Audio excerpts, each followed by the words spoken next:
the Samsung 57. So many of you who watched my field of view comparison videos have asked for my thoughts on this particular screen, and thanks to my friends at Racekraft, today's the day. So this is their latest cockpit, the RKF, and we can see that it's running simagic running gear, a Solpex steering wheel, and Sigma Integral motion. And the freestanding monitor is set up with the Samsung 57.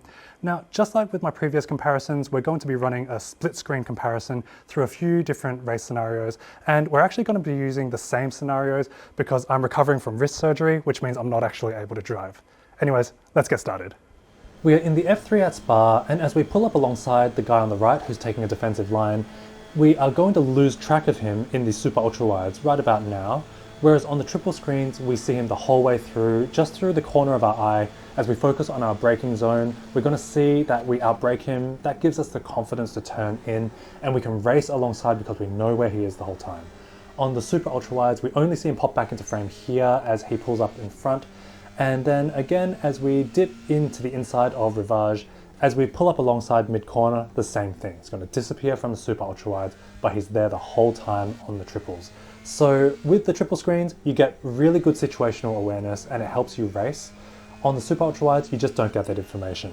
And looking at the Samsung 57 on the top right, you may notice that the field of view is about the same as the 49. And the reason for that is that the distance of the monitor to the driver's eye is further on the Racecraft rig on the top right because the rig has motion and we're keeping that monitor out of the movement of the cockpit.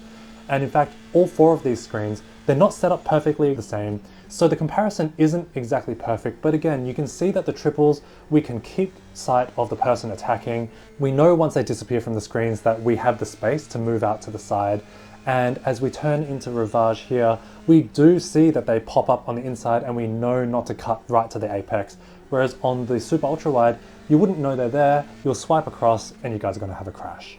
So this just shows that the Samsung 57, nice monitor though it is, it's just a regular super ultra wide monitor. I got so many commenters asking to look at the Samsung 57. I felt that the marketing was leading you guys to think that the 57 was some kind of game-changing product that was going to reinvent the way that single screens present racing. And that's just not the case. We can see on the triples here in the dirt street stocks, we can see out the side window. You don't get that with a super ultra wide. And when you're sliding sideways alongside another driver, that's 90% of the time in dirt street stocks. That's what makes this series so fun. And if you look at the super ultra wides, it kind of looks like you're racing by yourself and you don't know that there's someone alongside you. And for me, the enjoyment of knowing where your competitors are, I think is priceless.